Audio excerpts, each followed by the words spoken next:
नमस्कार किसान भाइयों, स्वागत है आपका अपने चैनल किसान मित्र में। किसान भाइयों, अगर आपने भी लगा रखी है प्याज की फसल, अभी आप भी सोच रहे हैं कि कौन सा खाद दें या क्या दवाई दें, क्योंकि इस साल बरसात भी बहुत अधिक मात्रा में हो रही है। तो इस बरसात को देखते हुए हमारी जो प्याज की फसल है इसमें धीरे धीरे जलेबी रोग की संभावना भी दिख रही है। साथ ही साथ वो गलने की समस्या और फंगस का भी कहीं कहीं अटैक है। तो किसान भाइयों, इस जलेबी रोग और समस्त सभी जैसे थ्रिप्स है, कीट, इनसे बचने के लिए हमें कौन सी स्प्रे करें।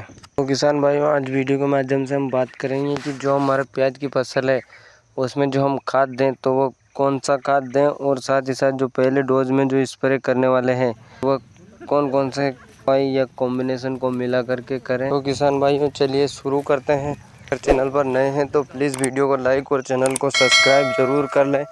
किसान भाइयों, जो हम जैसे बेसल डोज में देते हैं, जो प्याज की फसल के समय DAP है, यूरिया है, SSP है, पोटास है, जो भी हम खेत की तैयारी के लिए डालते हैं, जो भी हमारे माइक्रो न्यूट्रिएंट्स या जो भी खाद होते हैं वो हम देते हैं, तो वो अगर हमने भरपूर मात्रा में दिए हैं या फिर सही जो हमारे जितनी आवश्यकता है ज़रूरत के हिसाब से सही डाले हैं, तो किसान भाइयों 20 से 25 दिन तक तो हमारे 1-1.5 महीने तक लगभग 1 महीना मान के चलो, जब तक तो हमारी फसल सही साट तंदुरुस्त रहेगी।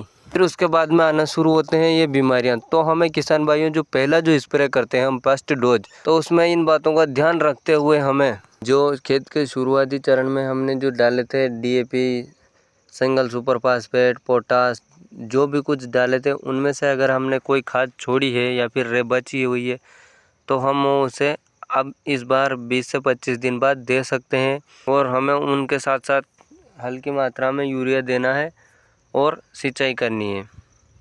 तो किसान भाइयों, जब हम यूरिया दें वो हमें एक निश्चित मात्रा में, जैसे कि 15 से 20 किलो प्रति एकड़ के हिसाब से ही देना है, ज़्यादा मात्रा में नहीं देना है, क्योंकि वैसे ही अभी तो बरसात का सीज़न चल रहा है और बरसात काफ़ी ज़्यादा हो रही है, तो उस वजह से वातावरण से भी काफ़ी नमी रहती है और नाइट्रोजन की इतनी हमारे पौधों को ज़रूरत ना पड़ती है। तो अगर हम ज़्यादा मात्रा में देंगे तो उससे हमारे जो जलेबी रोग आने की समस्या को बढ़ावा देता है। तो किसान भाइयों, हम जो ये दें तो यूरिया हमें 15 से 20 kg प्रति एकड़ के हिसाब से लेना है। उसके साथ में हम जिंक सल्फेट को ले सकते हैं, क्योंकि हम जब खेत के जो बेसल डोज में देते हैं उसमें DAP यूरिया के साथ DAP और सिंगल सुपर फास्फेट के साथ इसे जिंक को नहीं देते हैं, तो वो इसे अभी दे सकते हैं हम। साथ ही साथ सल्फर को भी ले लें। तो किसान भाइयों, जब भी हम इन खादों को और इन्हें दें तो इसके बाद में हमें जो सिंचाई करनी है, तो किसान भाइयों सिंचाई जो करें तो हम हल्की से हल्की सिंचाई करें।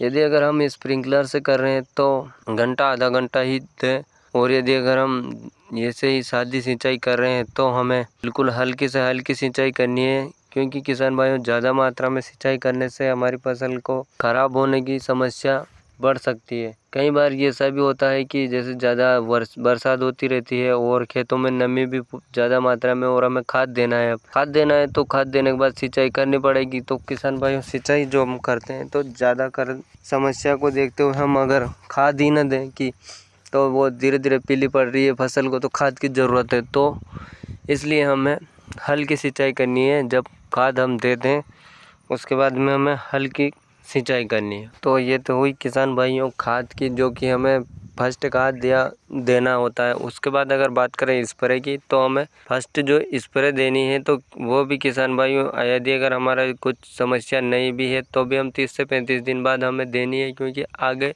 ये समस्या ना आए। इसकी रोकथाम के लिए हमें जो फंगस के लिए तो हम फफूंदनाशक के लिए हमें जो फंगिसाइड देना है, तो हम साफ फंगिसाइड को ले सकते हैं, या फिर और भी कई कंपनियों के जो हमारे फंगिसाइड आते हैं, जैसे नेटिवो है, बायर का, जो भी फंगिसाइड आते हैं उनमें से हम एक फंगिसाइड को देना है, जिससे कि हमारे कम दिनों की जो हमारी फसल होती है उसमें यह समस्या अधिकतर नहीं देखने को मिलती है, पर हमें आगे जाकर ये बढ़े ना, इसलिए हमें इसे देना है। ये तो बात हुई फंगस की।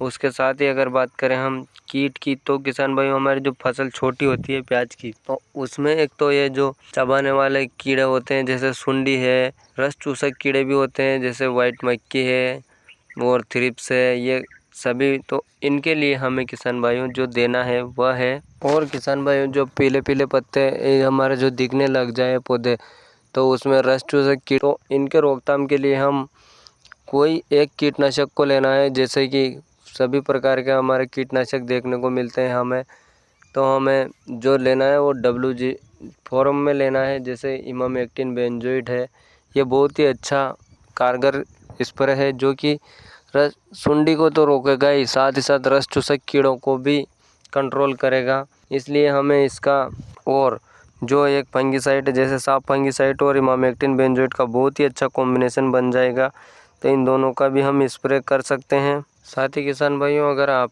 हमारे जो एरिया में अगर साफ मौसम हो तो हम इसके साथ ही प्रोफेक्स सुपर को भी ले सकते हैं, जिसमें प्रोफेनोपास होता है, उसे भी 1-2 ml डाल सकते हैं साथ में।